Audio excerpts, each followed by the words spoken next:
I was doing a little pre-season scouting for deer along the edge of a flood bottom when I found this boar bedded up in the mud in the middle of a water hole, and I decided to put on a stalk.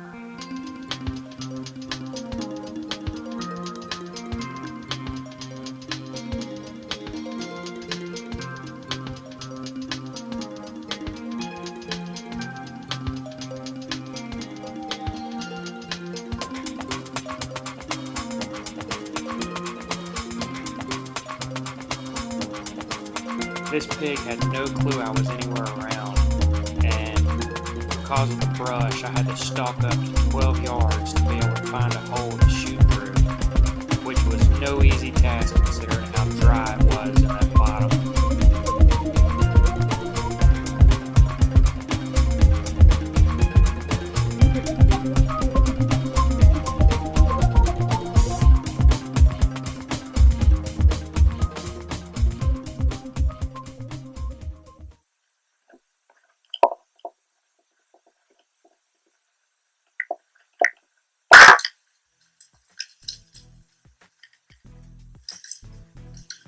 You can't see it great here, but the boar only runs a little ways, and he stops and turns around to fight, trying to figure out what happened.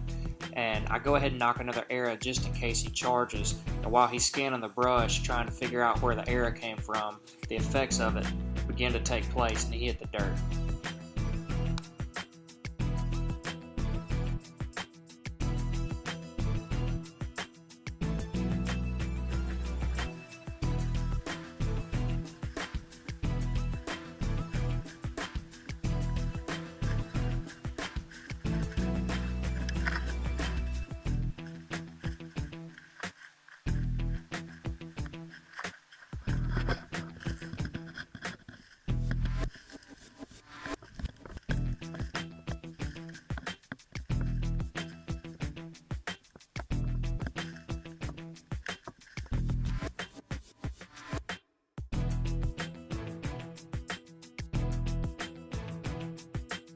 And I had to leave the woods, and so we came back tonight and got the hog out, and hopefully the footage turned out where you can see what happened. He was laying in a water hole, and I snuck in. It was real thick, and I had to get to 12 yards to be able to find a hole, and he was laying on his side buried in the mud, quartering towards me just slightly, and I shot him right, put the arrow right just in front of his shoulder, right there in front of his elbow.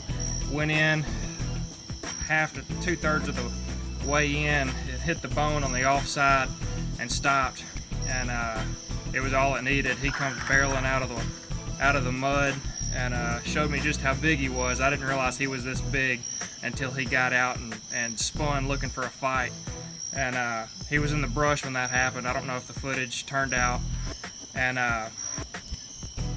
anyway, we put him on scales. He weighs 285 pounds, and I'm pretty pumped about the fact it's my biggest pig. I killed him with a recurve, spot and stalk, shot him with a Simmons Interceptor broadhead with a 50-pound recurve, and I couldn't be happier. This is it's a feat to take a big boar this size with such a low poundage bow.